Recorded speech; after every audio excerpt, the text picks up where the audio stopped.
Top FM. More music variety. Top.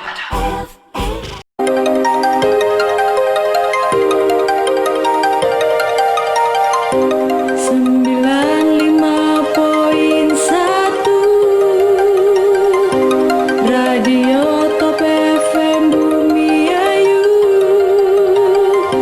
siap mengudara, menghibur kita semua, dari yang muda sampai yang tua.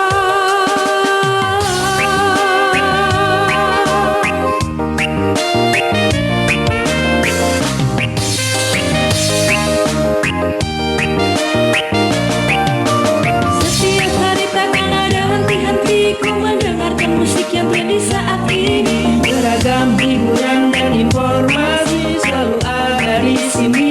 Assalamualaikum warahmatullahi wabarakatuh. 95.1 Top FM, inspirasi kita semua. Dan ya, ketemu bareng Rizky. Dan juga aku ada lagi ya, ada Sabe. Dan juga kita hari ini kedatangan tamu spesial.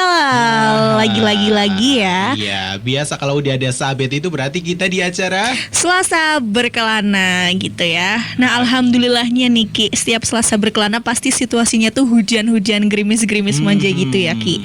Dan narasumbernya itu kayak selalu datang gitu gak sih Ki? Wah, iya bener banget sih. Kebayang gak sih kita udah undang terus dianya gak datang? Iya. Dari siapa? Iya, request aja. Oke, ya bener banget. Apalagi cuaca yang lagi hujan, jadi menjebak Top ini supaya di rumah aja dan dengerin kita siaran ya kan. Seperti biasa, Selasa berkelana adalah program radio podcast Top FM 951 Bumi Ayu dalam upaya bicara dan bertanya bersama siapa saja yang mau berbagi cerita hebat atau sederhana dengan tema yang berbeda setiap episodenya. Yaps, dan malam hari ini kita sudah kedatangan tamu nih ya. Dari tadi udah senyum-senyum aja kayaknya. Kayaknya terkesima gitu sama Rizky ya. Kan perempuan. Iya. Saya tahu diri kok. Iya, oke. Oke, kenalan dulu ada Mbak Devi di sana. Halo Mbak Devi, selamat malam. Selamat malam Mbak Sabet Oke. dan Mas Rizky ya. Hai. Hai. Oke, Mbak Devi bisa diceritain dulu nih Mbak, untuk kesibukannya sekarang lagi ngapain aja untuk, aku manggilnya apa nih? Kakak Devi, Bu Devi atau siapa? Dede boleh deh. Dede Devi. Tapi sebelum itu kita belum ngasih tahu temanya apa nih malam hari. Oh iya, benar. Jadi malam hari ini kita punya tema yaitu bekerja untuk keabadian. So, buat kalian yang lagi nganggur dan insecure ya, masih diam-diam aja dari berarti awal tahun ya sampai dengan sekarang. Pokoknya harus tetap stay tune karena di sini Mbak Devi mau ceritain pekerjaannya. Dan ini gampang banget kerjanya ya Mbak ya, nggak usah Betul, daftar ke betul. perusahaan manapun, tapi Nggak usah. ya cukup niat gitu ya. Iya. Oke, silakan Mbak Devi, kesibukannya lagi ngapain? Kalau untuk sekarang saya kesibukannya itu menulis sama mengisi acara-acara gitu di berbagai acara, misalnya kelas menulis, webinar dan lain sebagainya gitu. Jadi emang sekarang lagi full time di rumah, bener-bener WFH gitu. Oke. Menulis ya, kerjanya menulis. Iya, kerja aja nulis chat. Nulisnya ini biasanya kalau Mbak Devi nulis apa sih Mbak Devi? Kalau saya alhamdulillah nulisnya itu nulis yang lebih berfaedah ya. Jadi bukan hanya nulis di status, meskipun Yeah. suka juga nulis di status, tapi lebih kepada menulis untuk pesanan penerbit juga gitu. Wow, Yes. sudah masuk ke penerbitan Iya, begitu sudah ya? masuk ke penerbit mayor gitu. Jadi menulis buku untuk penerbit, juga menulis untuk hal-hal lainnya lagi. Biasanya saya juga suka ikut lomba gitu, meskipun jarang menang. Jarang menang tapi udah diterbitin ya Ki ya. Jarang menang tapi sering menang banget gitu. Bener-bener kayak merendah untuk meroket. Serius. Oke, maaf ya guys. Oke. Terus nih kira-kira kenapa tadi kan temanya itu Bekerja untuk keabadian. Nah, kenapa memilih menulis sebagai pekerjaan bukan sebagai penulis? Bukannya penulis itu Itu, ibaratnya profesi yang kurang menjanjikan gitu ya Ki ya. Kalau kita lihat di Instagram dan sebagainya kan, ngapain sih jadi penulis? Emang udah yakin mau diterbitin? Emang udah yakin mau banyak yang baca gitu kan ya Ki? Biasanya yang berpikir bahwa menulis itu nggak ada duitnya itu bagi pemula kali ya. Kalau menurut saya justru di menulis itu banyak banget yang namanya harta karunnya. Wow. Iya, jadi menulis itu bukan hanya sebagai pekerjaan aja ya, tetapi memang itu udah menjadi sebuah hobi, sudah menjadi sebuah kebiasaan. Kalau saya merasa kalau sehari nggak nulis itu rasanya ada yang hilang gitu. Ya kalau pacar hilang nggak apa-apa, bisa cari lagi. Kalau tulisan bisa dicari lagi nggak? Kalau tulisan biasanya kan kita nunggu mood gitu kan, nunggu mood kembali gitu. Jadi sebetulnya salah banget kalau kita berpikir emangnya di menulis itu kita punya jenjang karir yang menjanjikan kah? Ada banget karena sekarang itu zamannya udah canggih, di mana-mana sekarang platform online itu udah banyak banget. Yap. Jadi kalau memang yang pengen menulis di platform itu bisa. Ada juga yang misalnya menulisnya itu pengen diterbitkan di penerbit mayor itu bisa. Bahkan sekarang itu lagi maraknya yang namanya bupeng atau buku pengayaan. Jadi kalau kita lolos seleksi sampai di pusat itu bisa royaltinya sampai ratusan juta loh. Satu buku.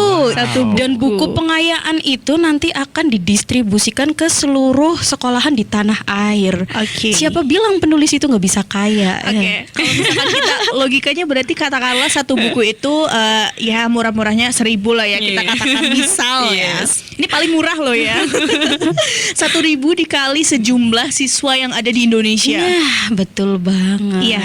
Iya kepikiran sih. Iya itu nolnya berapa, kita kayaknya udah gak bisa megang nolnya Oke. lagi gitu. Jadi kalau dari teman-teman pendengar setia Top FM, kalau teman-teman bener-bener pengen menjadi seorang penulis, harus menikmati nulisnya dulu. Nanti kalau udah berjalan, kita bertahun-tahun, kita akan menemukan jalannya sampai kita bisa menjadi miliarder insya Allah. Asalkan kita percaya bahwa di menulis itu kita bukan cuma menulis, tetapi kita juga dapat pahalanya ya. Kalau ada orang baca buku kita, kemudian mereka bisa berubah dari apa yang kita baca, itu juga bonusnya kan gitu. Oke. Jadi plus-plusnya Iya, benar-benar. banyak. Ini sesuai banget sama pernyataannya Gus Dur, tahu?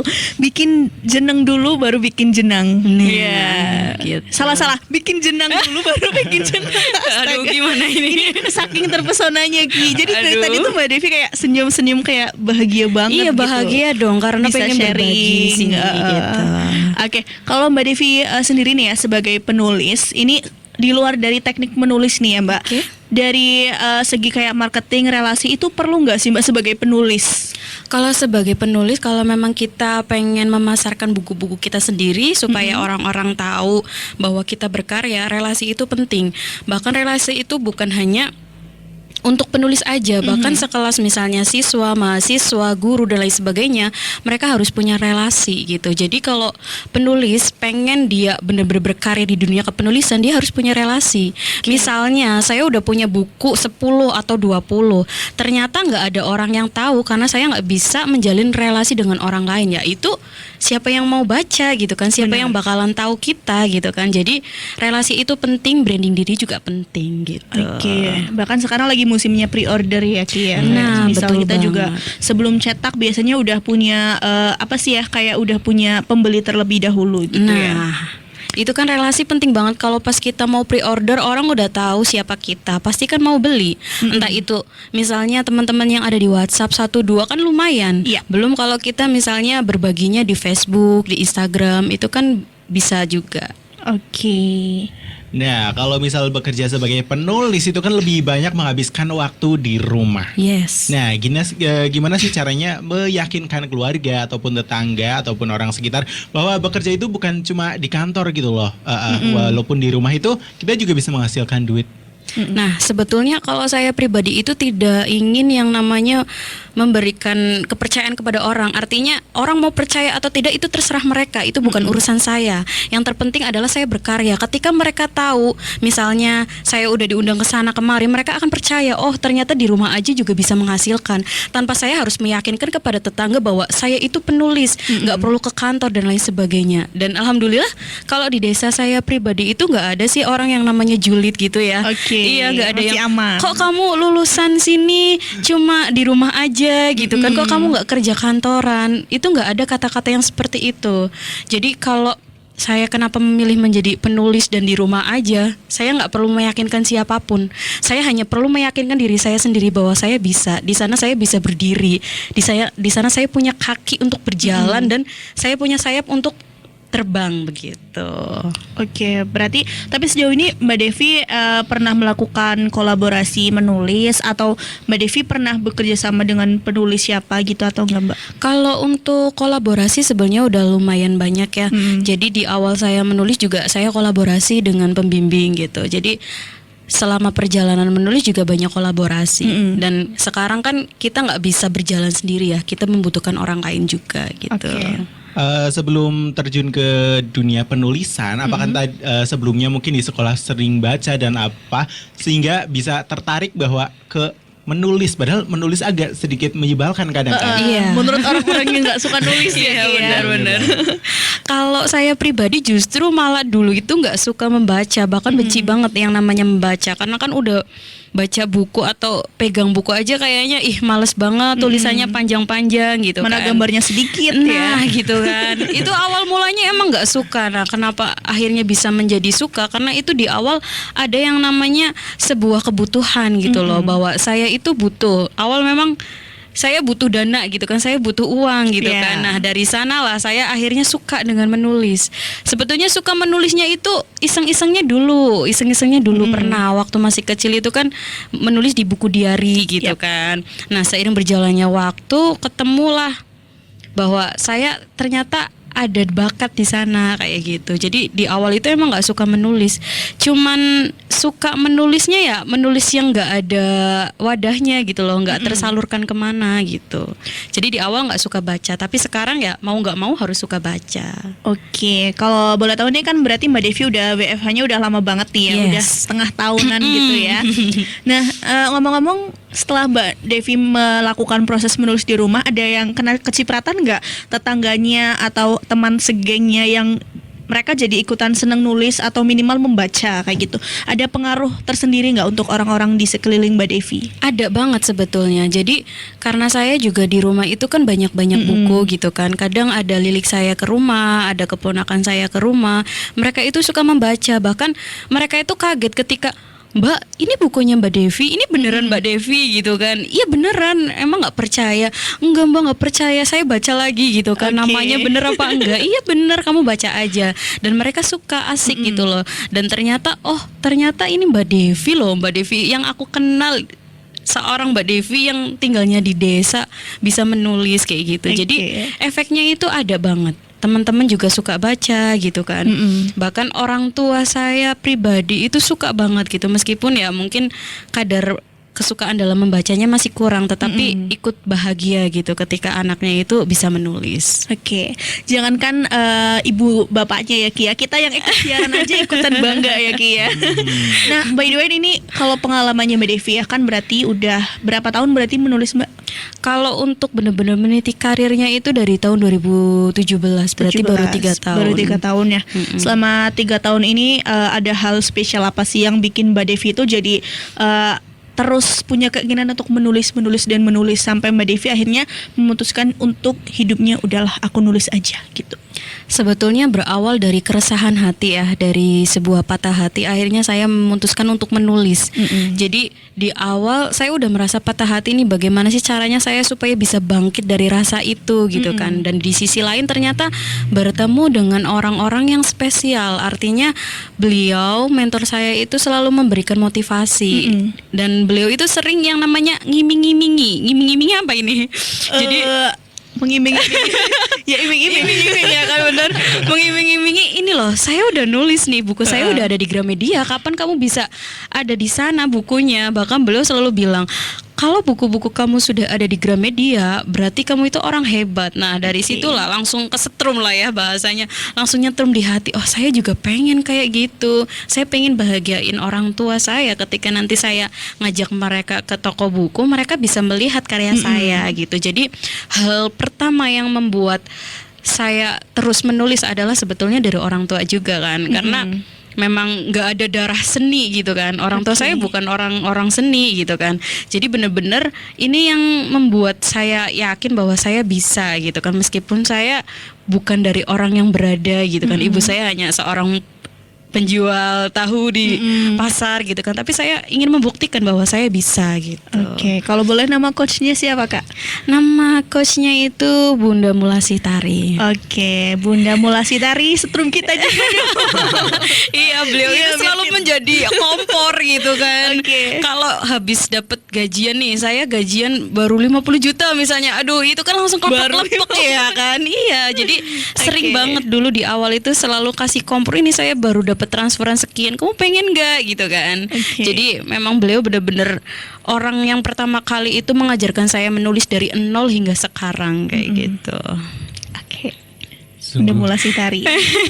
Iya, nanti Bisa cek di Instagramnya juga ada. Oke, siap-siap. Habis ini pokoknya kita langsung cek di Instagramnya Bunda Mulasitari. By the way, kita ada giveaway ya. Nah, Kita iya. Nanti aja dong kasih taunya. kita informasiin di awal Oke, biar boleh. mereka langsung tahu gitu ya arah tujuan. Biasanya kalau ada hadiah itu langsung gercep ya nggak sih? Jadi gimana Ki? Top ini ya di Selasa berkala ini ada yang spesial karena memang nanti bakal ada giveaway. Buku apa tadi? Lupa. Namanya buku Lord Didi. ya. Itu tentang riwayat biografinya Didi Kempot. almarhum Didi Kempot, sang maestro atau the father of broken Broken heart-nya heart, di yes. Indonesia ya. Terus caranya gimana? Caranya gampang banget. Jadi nanti kita kan lagi live streaming ya di Facebook. Hai. Dadah dulu Mbak Dewi. Oke, jadi nanti buat kalian nih yang lagi stay tune live di Facebooknya Top FM Bumi Ayu, bisa langsung aja komentar di kolom komentar sini di bawah. Nah, kalian boleh komentar seambiar mungkin ya. Jadi biar kayak mencerminkan kayak Lord Didi ya Mbak ya. Yes, Biasanya kan sihir beliau- patah hati. Betul, sihir patah hati. Nah, nanti komentar terambiar akan dipilih sendiri oleh Kakak Devi untuk dimenangkan dan kalian akan mendapatkan buku gratis. Dan Plus Gila bertanda. nggak tuh? Bertanda tangan tangan. penulisnya langsung ya. Ini masih disegel ya. Masih dong. Masih disegel. siapa tahu Oke. masih mau dikasih foto juga ya kan? Waduh, Ya, foto bareng deh. Boleh. Nanti pas COD tuh nanti foto bareng sama penulisnya Boleh. langsung juga. Oke, sekali lagi buat kalian yang mau ikut giveaway untuk mendapatkan buku gratis yang berjudul Lord Didi dengan penulisnya Mbak Devi Ardianti. Nanti kalian bisa langsung ikutan giveaway dengan cara komentar terambiar di Facebook Top FM Bumi Ayu. Oke, dan selain itu buat yang mau bertanya-tanya tentang tulis menulis mungkin kan, Yaps. juga bisa langsung aja di WhatsApp kita 0856 02 037 951 dan juga bisa komen di Facebook juga. Monggo, siapa tahu yang pingin wawasannya bertambah, yang udah mulai nulis-nulis mungkin ya kan, tapi kayaknya ada yang masih perlu dipertanyakan, bisa banget. Bisa banget karena kalau kita lihat itu di Wattpad juga udah mulai banyak ya Iya. nulis ya Kak Devi ya. Jadi kayaknya sayang kalau misalkan belum berpotensi untuk mendapatkan cuan-cuan gitu-gitu Nah, kan. sayang banget kita udah bertapa selama 40 hari 40 malam tapi nggak dapat apa-apa gitu Oke, kan. mari Mbak Devi ajarkan.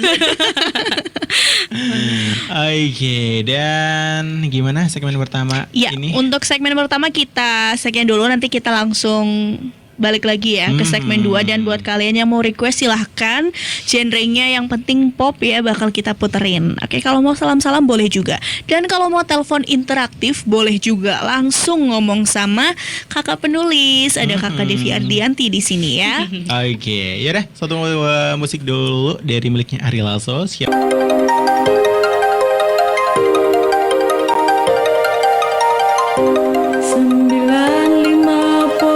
95.1 Radio Top FM Bumi Ayu, siap mengudara, menghibur kita semua, dari yang muda sampai yang tua.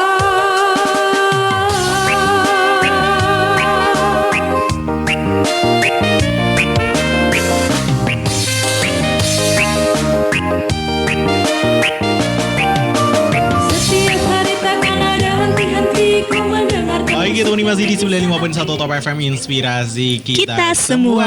Dan ya masih di Selasa Berkelana tentunya dengan tema bekerja untuk keabadian Ya bener banget, kalau misalkan kita bekerja misalkan sebagai pembuat roti atau bekerja sebagai misalkan pembuat kerajinan gitu ya, itu biasanya kan sebulan 2 bulan udah dipakai udah hilang ya. Kalau misalkan menulis kan selalu ada gitu ya. Maksudnya itu yang dinamakan bekerja untuk keabadian. Maksudnya walaupun Mbak Devi sometime ya ampun ya udah nggak ada, maksudnya nggak ada, itu mungkin Mbak Devi keluar negeri gitu ya, tapi kan tulisannya masih ada dan masih membekas gitu ya di hati para pembacanya. Dan nggak lupa juga kita mau ngingetin tetap pakai masker, jaga kesehatan, cuci tangan, terus apa lagi Ki? Jaga jarak. Oke, jaga jarak. Oke, dan yang ingin bertanya-tanya tentang soal menulis dan lain-lain bisa banget langsung ikutan aja di SMS online WhatsApp kita 0856 02037 951 dan Facebook kita Top FM Bumi Ayu. Dan tadi juga udah ada beberapa sobat ambiar yang udah join. Tapi nanti aja ya kan. Nanti kita bacanya nanti ya. Jangan kalian juga yang mau nulis kata-kata ambiar langsung aja tulis, nggak perlu takut ya, nggak perlu takut jelek atau apapun itu. Ini namanya juga permainan, jadi dinikmati aja gitu ya. Iya, siapa tahu nanti beruntung bisa mendapatkan buku. Bener, karena kan orang itu biasanya beda-beda ya kesukaannya. Kayak mungkin Mbak Devi sukanya kamu gitu ya. Dan kamu nanti akhirnya yang dapat giveaway. Oke. Kita balik lagi ya ke pertanyaannya.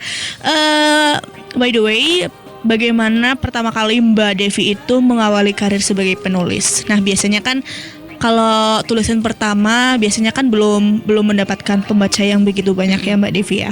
Nah, biasanya di situ juga kadang ada haters, ada orang yang nggak suka, dislike kayak gitu. Nah, kalau Mbak Devi sendiri itu pernah nggak sih mendapatkan pengalaman seperti itu? Kayak misalkan ada yang ngejudge tulisannya Mbak Devi, nggak asik nih tulisannya atau gimana? Sebetulnya dapat kata-kata jelek itu langsung dari mentor saya ya. Jadi memang beliau itu benar-benar yang namanya membimbing itu bukan kayak mengasihani si muridnya gitu kan. Tapi kalau memang jelek ya bilang jelek. Tulisan kamu kok hancur banget gitu, sampai pernah merasa patah hati di sana kan ya.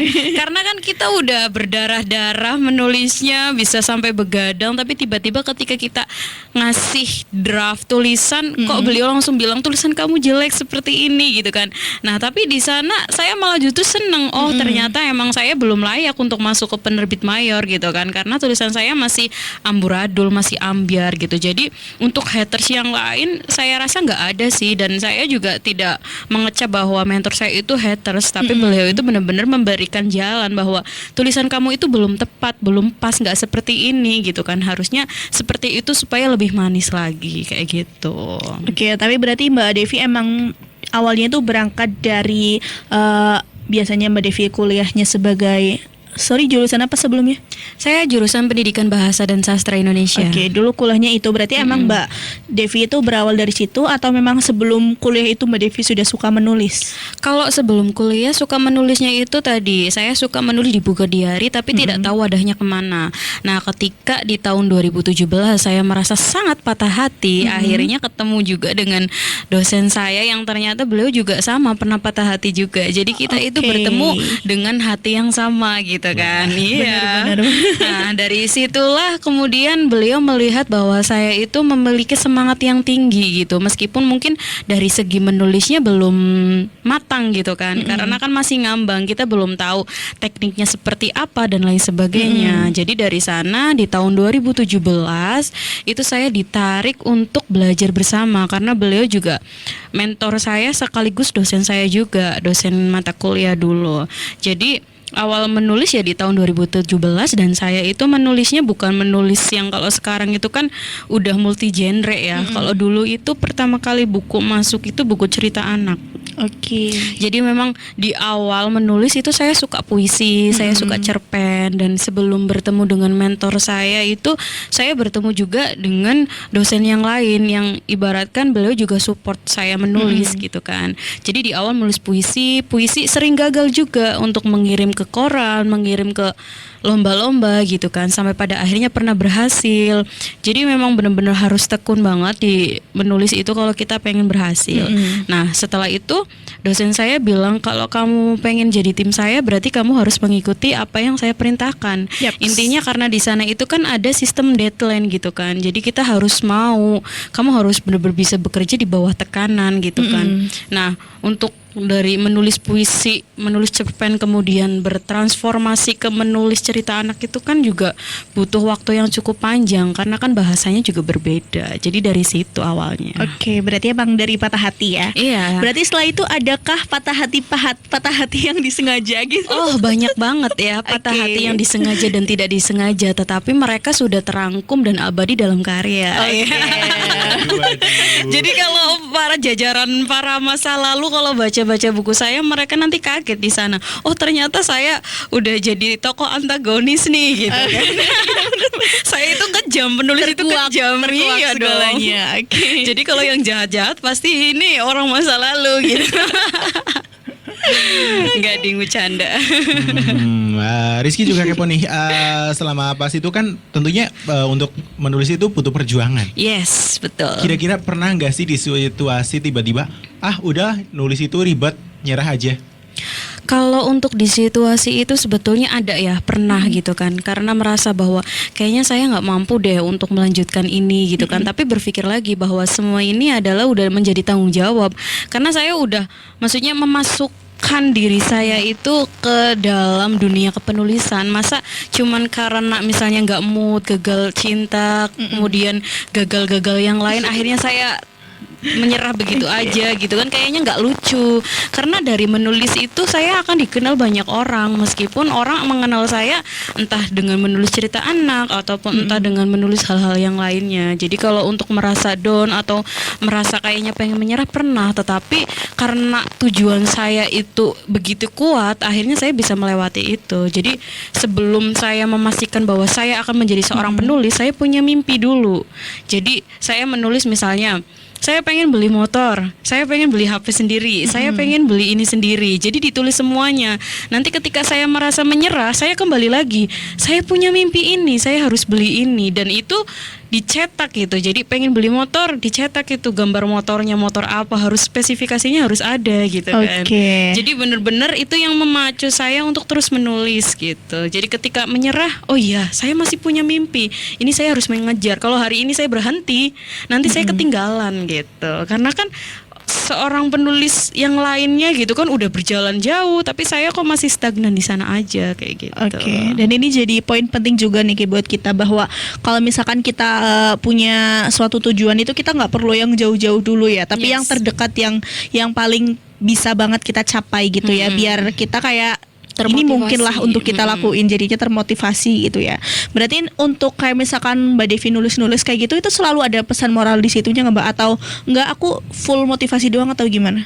Kalau setiap tulisan yang saya buat pasti ada pesan moralnya, karena penulis itu pasti akan menyisipkan pesan moral. Misalnya di buku-buku cerita anak, pasti kan di situ juga ada pesan moral. Misalnya jangan makan pedas, nanti perutnya sakit misalnya gitu kan. Kemudian harus disiplin waktu. Kalau kita nggak disiplin waktu, nanti kamu terlambat datang ke sekolah. Misalnya di cerita anak kan kayak gitu, hal-hal sederhana. Pun ketika saya menulis di buku-buku populer gitu kan, jadi tetap selalu ada pesan moral yang saya sampaikan, entah itu tersirat maupun tersurat kayak gitu.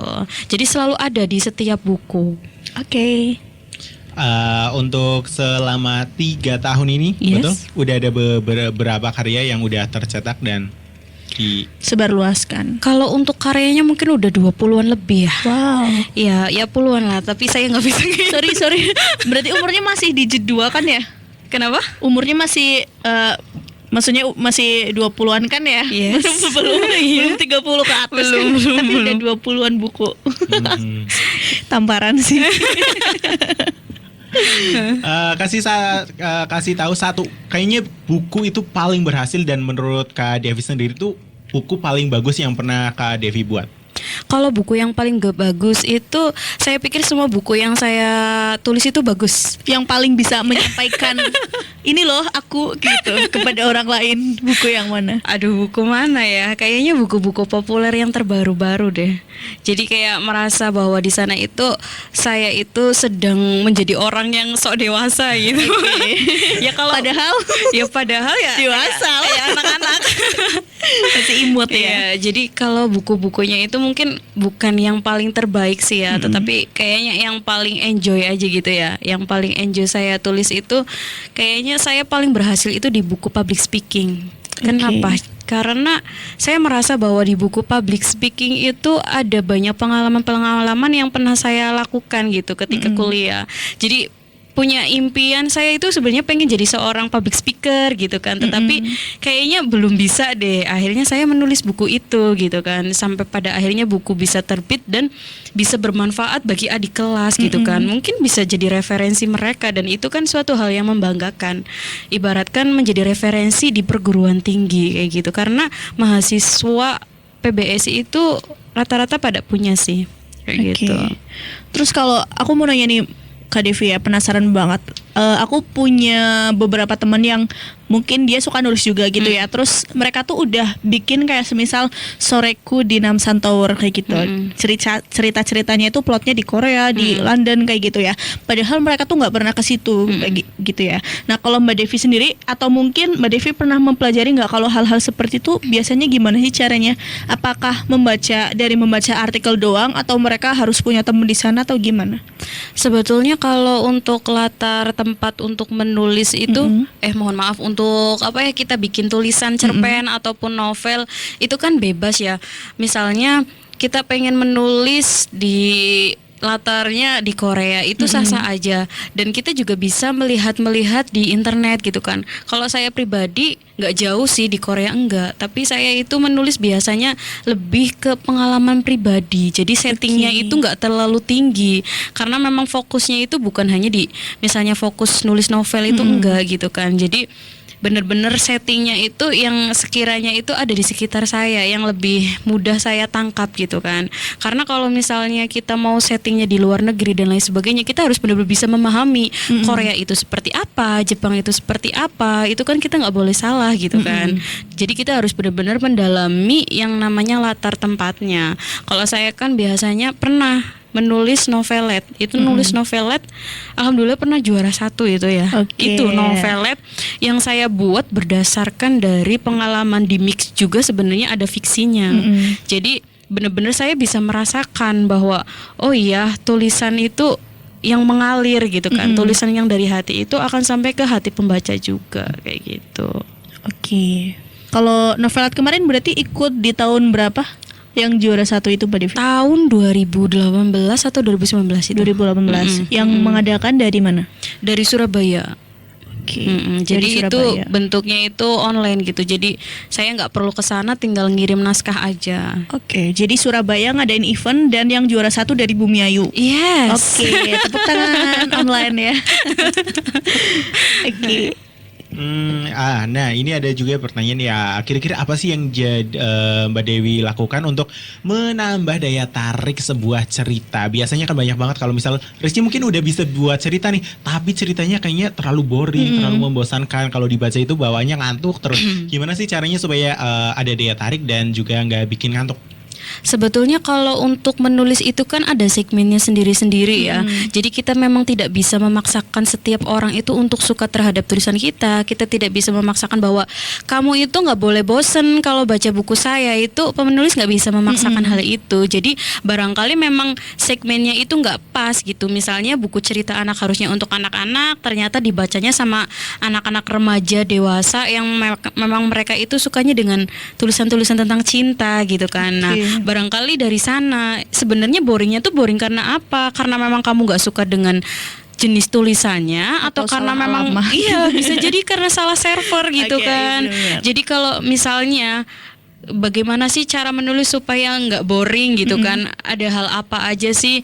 Ya kita bisa misalnya di dalam tulisan itu memberikan sebuah kejutan-kejutan yang kiranya misalnya kalau kita bikin novel itu endingnya yang nggak ketebak kayak gitu. Dan biasanya untuk alurnya itu supaya orang itu penasaran ini sebenarnya mau cerita apa sih, jangan dulu dikasih tahu cluenya di depan kayak gitu. Jadi untuk nggak boringnya kayak gitu sih. Dan bagi teman-teman yang memang suka baca, ya segmennya mereka, kamu itu sukanya buku yang kayak gimana. Kamu jangan menjudge bahwa buku ini jelek, buku ini bikin boring, tapi barangkali memang kamu itu nggak suka buku itu gitu loh. Oke. Kalau dari Mbak Devi sendiri nih, biasanya dari puluhan ya, mungkin bisa aku katakan puluhan buku yang udah Mbak Devi tulis itu, apa sih yang biasanya ada di halaman awal dan apa yang biasanya ada di halaman akhir? Cover. Selain cover ya, maksudnya dari mulai isi ceritanya loh. Kalau mulai dari isi ceritanya ya, biasanya kalau di masing-masing buku itu kan beda-beda. Misalnya saya di buku cerita anak, berarti kan itu dalam satu buku cerita anak itu kan ada yang namanya, misalnya dalam satu buku cerita anak itu ada 20 cerita atau ada 50 cerita. Nah, masing-masing cerita itu kan punya alur sendiri, punya tokoh sendiri kayak gitu. Nah, misalnya di buku populer yang segmennya adalah anak-anak remaja, dewasa dan udah kesana itu